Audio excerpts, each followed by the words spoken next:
लेकिन राजीव, सबसे पहले मैं आपके पास आती हूं। गैर जरूरी बात राजीव सब करते हैं, लेकिन जो जरूरी है उस पर बात खुलकर क्यों नहीं हो रही है? मैं सबकी बात कर रही हूं। यहां देखिए हिंदुस्तान कहां फंस गया है आकर। धर्म, आस्था, कत्ल, इंसानियत का खून, नफरत, और लोग मान नहीं रहे हैं। एक के बाद एक ऐसे पोस्टर जारी किए जा रहे हैं, ऐसी तस्वीरें ट्वीट की जा रही हैं जिससे लोगों की धार्मिक भावनाएं आहत हो रही हैं। तो लोग समझ ही नहीं पा रहे हैं कि उनके लिए जरूरी क्या है। यह जरूरी है या फिर दूसरी तरफ एलपीजी सिलेंडर महंगा हो गया है, पैक्ड जो फूड है वो महंगा हो गया है, तेल महंगा हो गया है, फल सब्जियां महंगी हो गई हैं। क्या जरूरी है? फंस गया है हिंदुस्तान, नहीं समझ में आ रहा।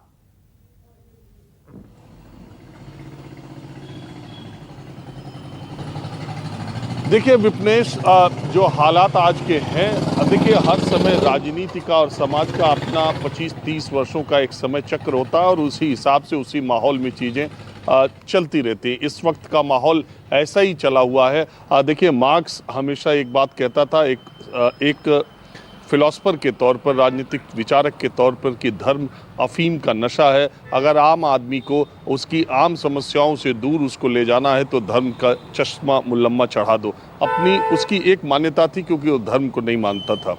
लेकिन हमारे देश की जो पॉलिटिक्स या राजनीति या राष्ट्रपिता महात्मा गांधी थे, वो हमेशा ये कहते थे कि धर्म को राजनीति से अलग जोड़ के नहीं देखा जा सकता। लेकिन वो धर्म हिंदू का धर्म या मुस्लिम का धर्म नहीं, उन्होंने मानवता के धर्म की बात की थी जो सबके ऊपर लागू होती है। देखिए आजकल का जो माहौल है उसमें महुआ मोइत्रा और उसमें फिल्म बनाने वाले और ये फिल्म डायरेक्टर जो चीज़ें डाल रहे हैं, जो बातें कह रहे हैं, वो उनकी छवि के, वो उनकी जो छवि है, उनका जो परसेप्शन है, वो जिस पार्टी से आते हैं, उसमें ये बातें जब वो कहते हैं तो ऐसा लगता है कि वो जानबूझ के अपने आप को या तो ज़्यादा लिबरल दिखाने की कोशिश कर रहे हैं या दूसरे को डिमीन करना चाहते हैं। मूल बात ये नहीं है। देखिए हिंदू धर्म में आस्था, देवी देवताओं के प्रति आस्था एक अलग बात है, और हिंदू धर्म ही दुनिया का अकेला ऐसा धर्म है।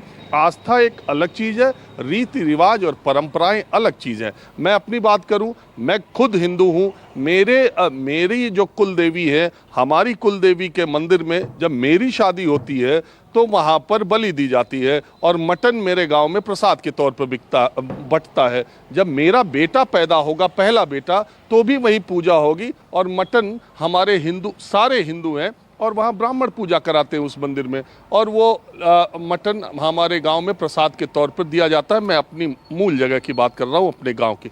लेकिन यही बात मैं किसी ऐसे व्यक्ति के सामने करूं जिसके लिए मांसाहार निषेध है, जो उसको बिल्कुल पसंद नहीं करता, तो ऐसा लगता है कि मैं उसको डिमीन करने के लिए कह रहा हूं, ऐसा लगता है कि मैं उसको नीचा दिखाने के लिए कर रहा हूं। यहीं पर दिक्कत खड़ी हो जाती है। देखिए यही नवरात्र है, अलग अलग रीति रिवाज परंपराएं हैं।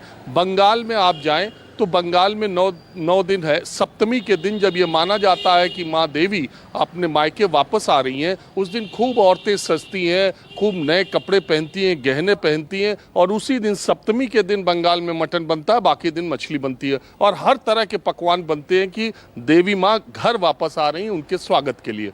उसी नवरात्र को बंगाली किस तरह से मनाते हैं और उसी नवरात्र को हम उत्तर भारत में किस तरह की, हम बहुत सारे लोग पानी भी नहीं पीते। और जहाँ तक देखिए नवरात्र के दौरान उत्तर भारत का जो मांस का कारोबार छिटपुट करने वाले रिटेल शॉप ओनर्स हैं, वो छुट्टियों पर चले जाते हैं, जबकि वो 99% मुस्लिम हैं। ये हमारा अलग अलग स्थितियां हैं, अलग अलग जगह है। मैं पशुपतिनाथ गया, काठमांडू में आप जाएं, शंकर शंभू भगवान का मंदिर है, उसके ठीक सामने बलि के लिए इतना बड़ा वहाँ पर सिस्टम लगा हुआ है। जो लोग भी पशुपतिनाथ गए होंगे देखे होंगे। हमारे यहाँ बहुत सारे भगवान शंकर के मंदिर हैं जहाँ ये मान्यता है कि वहाँ शराब चढ़ाई जाती है। लेकिन आप शराब पीते हुए अगर भगवान शंकर का फोटो आप लगाओगे और आपकी छवि ऐसी नहीं है, जो इन चीज़ों को आप ऐसे करते हो, तो आपको लगता है कि आप भड़का रहे हो और वास्तव में दूसरे की भावनाओं को आहत कर रहे हो लिबरल बनने के नाम पर। ऐसा नहीं है। मैं आपको बताऊं 20 साल पहले भोजपुरी में एक गाना बना था, हमसे भंगिया ना पिसाई एक गणेश के पापा नैहर जात बानी। इसका हिंदी अर्थ ये होता है कि मुझसे भांग पीसी नहीं जाती, मैं अपने मायके जाती हूँ। और पार्वती जी पर यह फिल्माया भी गया था। तब भावनाएं उस तरह से आहत नहीं हुई क्योंकि उस समय माहौल भी ऐसा नहीं था और बातें भी ऐसी नहीं थी। अभी जो लोग भी मेरा माहौल क्या है, उत्तर प्रदेश चुनाव के दौरान मैंने बरेली में एक प्रोग्राम किया था। मैं जा रहा था और मैंने देखा कि ऑर्केस्ट्रा की धुन पर भगवान शंकर की एक बारात जा रही है, उसमें वो डांस करते हुए जा रहे हैं, उनके साथ और लोग भी हैं, जैसे हमेशा होता है। मैंने उसको दिखाया भी है, लेकिन वो जैसा है वैसा दिखाया। मेरी कोई ऐसी चेष्टा नहीं है, मैं ये जो चीज़ें कह रहा हूँ वो मेरी चेष्टा ऐसी नहीं है। लेकिन ये लोग जो बातें कह रहे हैं, जिस तरीके से कहते हैं, बात कहने का तरीका, या कहते हैं ना विपनेश कि बात अगर मुंह बदल जाए तो उसका मतलब बदल जाता है। बोल कौन रहा है ये इंपॉर्टेंट है। और ऐसी स्थिति में इन लोगों को सजग रहना चाहिए।